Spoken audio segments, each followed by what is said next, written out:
จากนี้ขอเชิญพ่อแม่น้องติดตามผลงานของลูกหลานทีมงานชุมแพคอมพิวเตอร์ในเรื่องหญิงสองร่างนางสองชาติได้นะบัดนี้เชิญครับในมือนี้บทกวีเริ่มขึ้นแต่งหญิงสองร่างนางสองชาติเป็นนิทานพื้นบ้านโบราณเฒ่าคนเล่ามาก็ให้ฟังดูเด้อแม่ป่ามันสิเด่นพ่อป่าไหนไผบ่ทันบ่เคยพบจงนั่งฟังให้มันแก่กับผมคือจันมันน้ำเริ่มตั้งแต่ก่อนป่านอยู่โน่นหัวคอดิ้นจ่ายทับฟังซีบวชหลายปีบำเพ็ญสร้างบรรพชาจนคุ้นสาเดี๋ยวนี้ล่าสิกขาได้เป็นชายข้างบ้านจนเขาเอิ่นผู้บาจารย์บ้าคิดอยากมีพัญญามาคล้องแรงเศร้านอนหมู่มื้อนี้สิไปหาเที่ยวเล่นแซ่เด็กสาวสกอนนะแถลงการในคนลูกคอยดูเด้อยายงาน้ำจะยากละหน่อยไม่ยายเบี่ยงเพิ่นใจนะ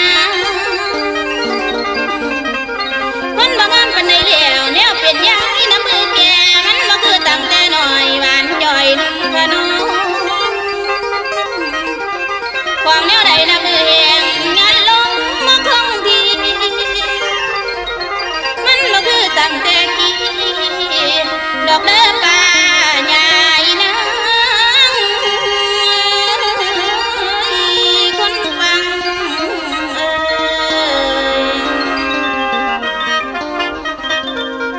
ผู้ขาคือยายผิงผัวตายแต่เดือนสิบ่มีผัวอยู่ซอนได้นอนวางทางจะล่ม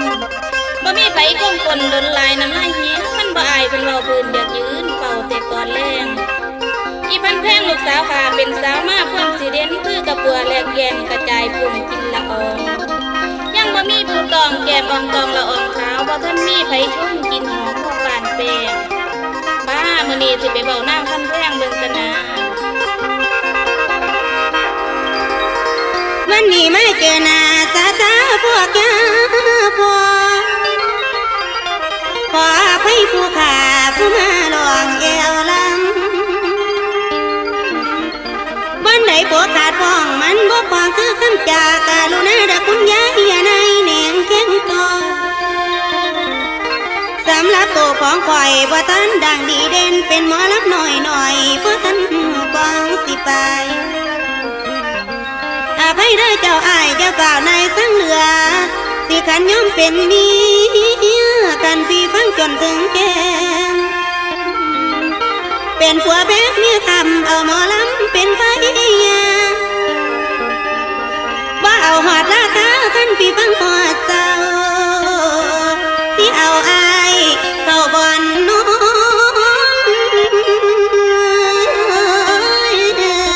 พี่ชาย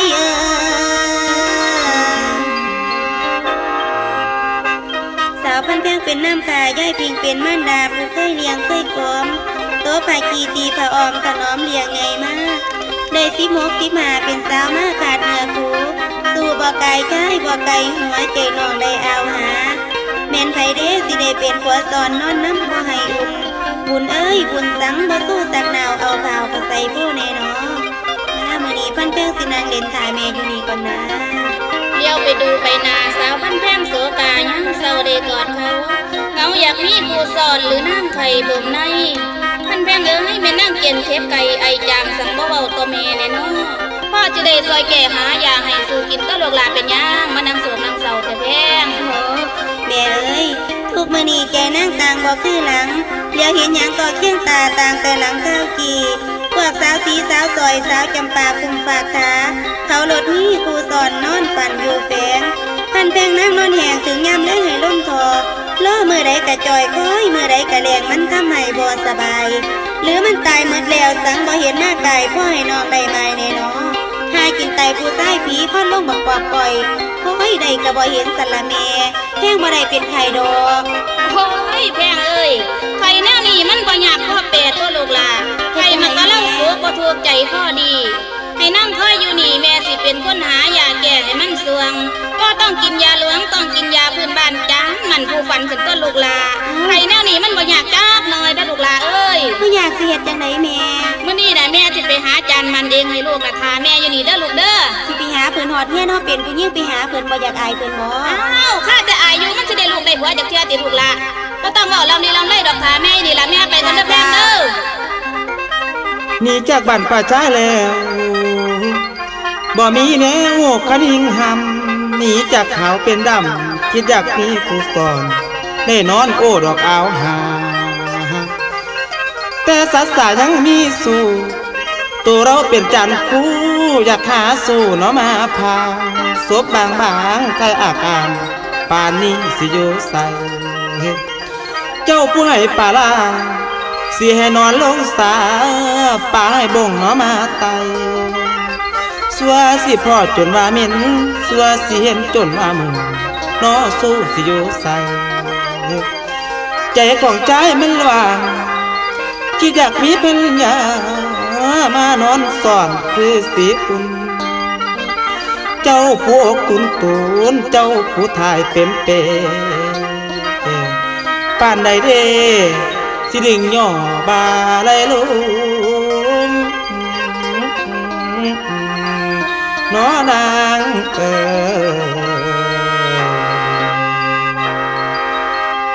แนวบ่เคยมีสู่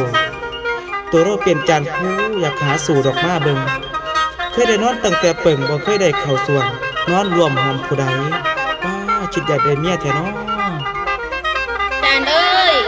นั่งเฮ็ดหยังแต่ย่ำเศร้านอนจานผู้บ่ไปเล่นน้ำหมูสู้บ่มีอยู่เพี้ยเมียบ่มีอยู่สอนสังนอนหมู่อยู่ผู้เดียวแต่จานนั่งเฮ็ดหยังเดี๋ยวนี้แม่ แม่ยายนั่งก็นั่งหมู่แนวขาดขู่ปรึกษาภรรยาบ่มีแฝงคำแรงในนอนแรงเศร้าดูแลงในนอนเศร้าเหงาหัวใจเพราะไรครูสู้บ่มีสิอยู่เฟียเมียบ่มีสิอยู่สอนแรงเศร้าได้นางเหงาจังสั่นล่ะครับแม่ยาย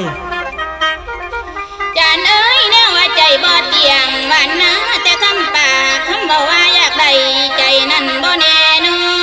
นคำอยากมีคู่สอนคือดังคำจาคำอยากหาเมียแฝงดังคำจาเว้าเอามือแรงก็ยังได้คันพอใจอยากทิ้มทางบ่ได้เสียจากต่างบ่ได้เสียหอดเราคันเอาแท้แม่นแน่นอนจานผู้เอ้ยเสี่ยวแท้ๆบ่ละจานเมียน่ะคันเอาสิหาให้ซั่นเด้อ แม่ยายท่านแม่ยายหาเมียให้สมดังคำจาขอบูชาคุณยายขึ้นใส่เสียนดอกทุ่งเก่าสิบ่ลืมคุณเจ้าผู้หาเมียให้ซ่อนบอนสินบ่มีสิแลนหาป่าบ่มีสิแลนตอนบักแพร่ขาวแพร่แหล่สิหาให้อีแม่ยายจังซั่นล่ะครับ จานเอ้ยกินแล้งแล้วไปหายายล่องเบิงอยากกินลาบปลาเครื่องอยากกินน้องเต้าน้อยอยากกินก้อยอึ่งเผาให้ไปบอกต่อยายได้ลูกจานเด้อคันอยากได้ลูกได้เมียน่ะมื้อแรงไปหาแม่โลดมื้อนี้น่ะแม่สิเมื่อบ้านก่อนเด้อลูกจานเด้อ สาวเพิ่นแกงเป็นสาวจอยหัวใจลอยบ่ปานว่าย่าแม่เอ้ยเป็นสาวมาขาดผู้จริงคือหญิงเกสัวตาฝูงใจงามบ่มาไปใจคนดีบ่มาแวยันหลายเด้ยันแต่เต่ากลางบ้านคนสิเว้ามุมพออุปมาคือกับตัวกลางน้ำกามาห้อยลอยขี่ใส่จักเป็นผู้อีน้องสิไปข้างอยู่ใส่แนกหัวใจปันหินก่อนแขนคอแขนก่อนคอปันใดน้อจังสิได้พบพ่อท่านเห็นดาวบ่าวผู้ดีมาตั้งพี่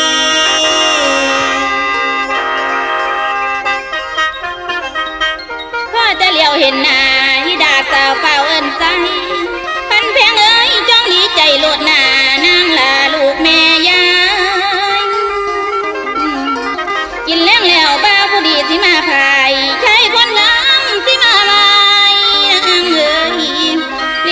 ผมแต่งหน้าทาแป้งให้ทาสวยสมเป็นลูกเท่าพิงทำทุกสิ่งให้มันเหมาะทำป่าใจให้ไผลอเหมือนหูดูได้บอกกับคนให้มันตายใจด้วยเด้อคนสวยลูกสาวแม่กินแล้งแล้วจานคู่มันสิมาแวสาวพันแรงให้แต่งเนื้อเด้อลาให้ทาสวยคนงาม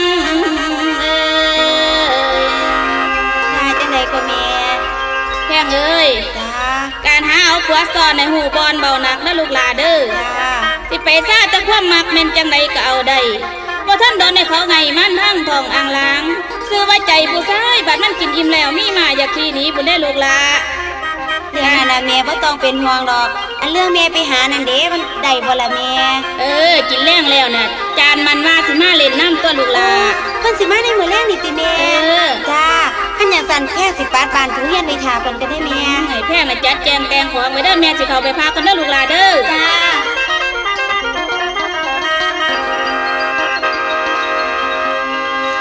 ชีเรียนคำใหญ่เว้าหนักเป็นเล่าขึ้นมาทางหัวใจยังเกี่ยวข้องอยากลองป่ายขึ้นเสื้อคุ้มมีเมียซ้ำเทียมข้างนอนกลางเอาขากายหมุนหมอนลายคันกายแก่หอมเอาเข้าใส่ดังคือเสียนสันฟ้าพยินอยู่บนสวรรค์แต่เพียงฝันก็พอตายสัวไว้จริงญาติพ่อหมอ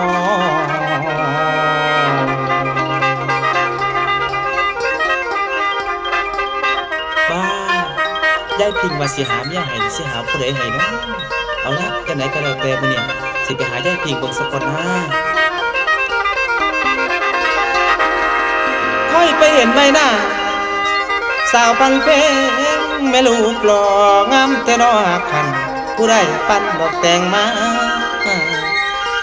แสงตาใสดังแก้วแววโปงพ่อป่านหงทรงคือนางเทพาเทพดาอยู่เมืองฟ้าเป็นธิดาลูกใหญ่ปิ่งเราจึงก้มสมเภางามหลายดีงามบ่มีบนเบาอยากเอาเขารอบกอมนอนอ่อนซ้อนหลายสองเต่าเขาว่าทนตั้งตนแม่นมักหาได้ดีสิได้เข้าคันความจริงเอาแขนซ้ายไปใส่คอโศกพี่ชายมาพบพอเมียยอดดอกขอละหงมาพบวงแหวนตาอยากใส่มือกันสวมกอแหวนหัวปล่อยวงนี้บักใดเด้สิได้ใส่บักหาได้สิได้คันสองเมืองหน่วยมักตูมน้อนาง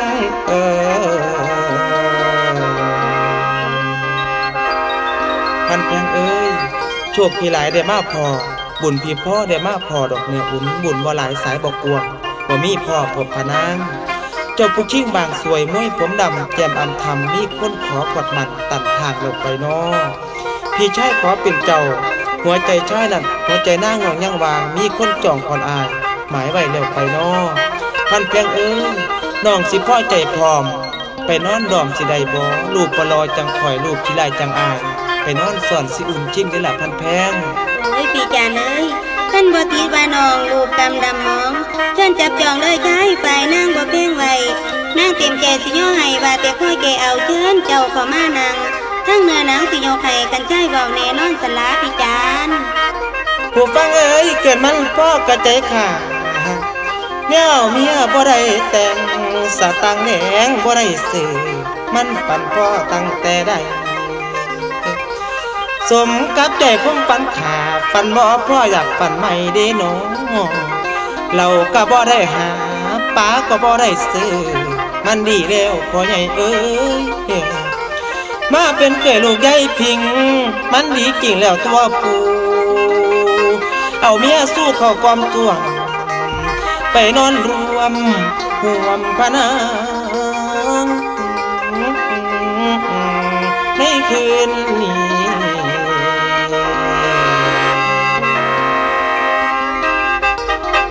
เคยจานมานอนห่วงว่ามองใจพระไทยซื่นบ่คืนคำพ่อแม่เบาเลี้ยงโตได้เสื่อนบ้าน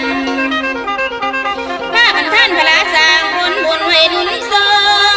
โทษหรือวงบ่เดือดร้อนเป็นเคยคำแก่นสิ้นบ่มีแลนไปหาป่าบ่มีแลนไปสอนสิไปป่ามาดอนแล้งเจ้าได้แลเขาวัดฟังธรรมหมอลาเป็นคนหูผู้ดี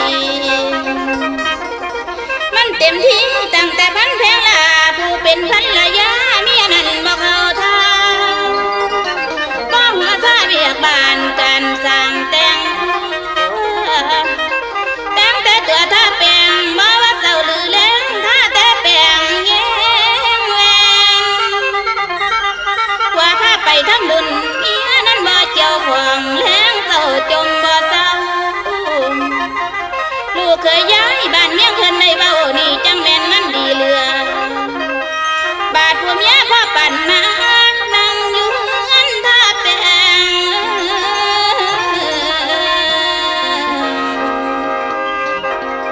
พ่อแม่เอ้ยลูกสาวโตพ่อปั่นขี่ลูกเคยดีคนใดซา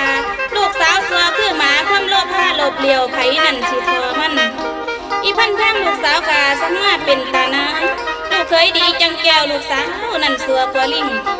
มามื้อนี้สิไปบอกประกันมันเตะปากมันจะบาดกันนะอีแค่นี้นะ ได้ผัวมาเฮียงทางความคิดไปคนทางคนกำดอกคนเงี้ยผู้เมียคิดจากใดผู้กว่านั้นบ่อยากเอากว่าของฉันบ่อยากเล่าเนื้อกว่าบ่เป็นใจมีแต่กินกับทานเฮ็ดจังใดสิยังค่าทั้งหลายเป็นหาได้เต็มเฮือนคะแนนอ่างเฮ็ดจังใดจังสิได้มาไว้ให้อ่างสากว่าของฉันเว้าขึ้นมาแล้วก็อ้างเอาทั้งวัดมาเสนอนั่นแหละตัวจีพายเฮ็ดจนตายบ่มีใดคันมีมาไปท่านให้ยาคูเพิ่นหลวงปู่ย่าแม่เอ๋ยนับแต่มือสิโมท่านตายแล้วแม่นบ่มีผู้ฟัง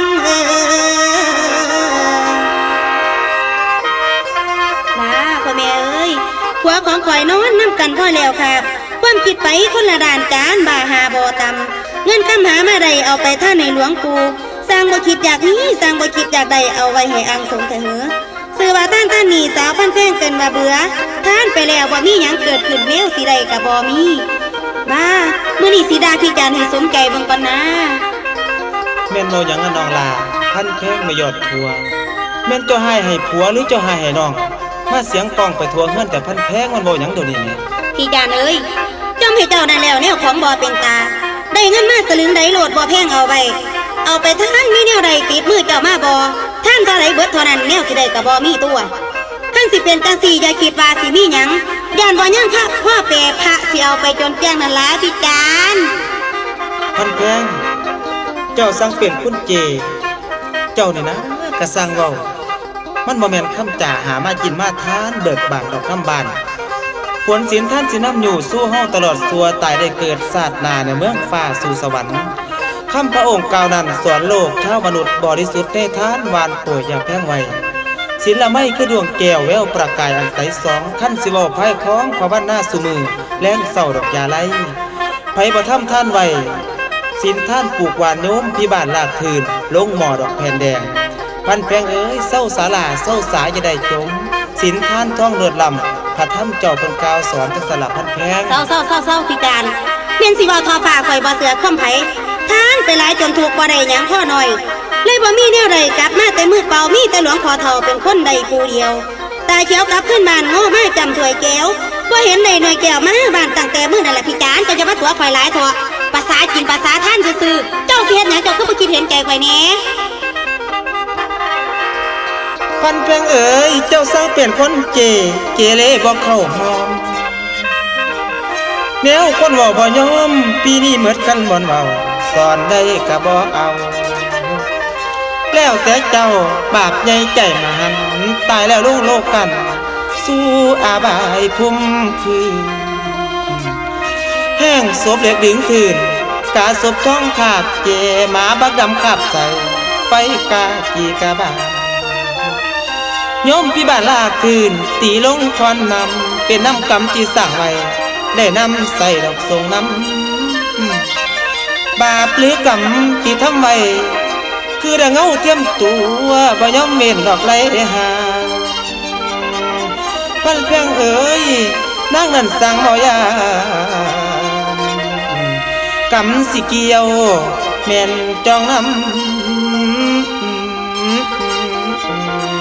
น้อนาง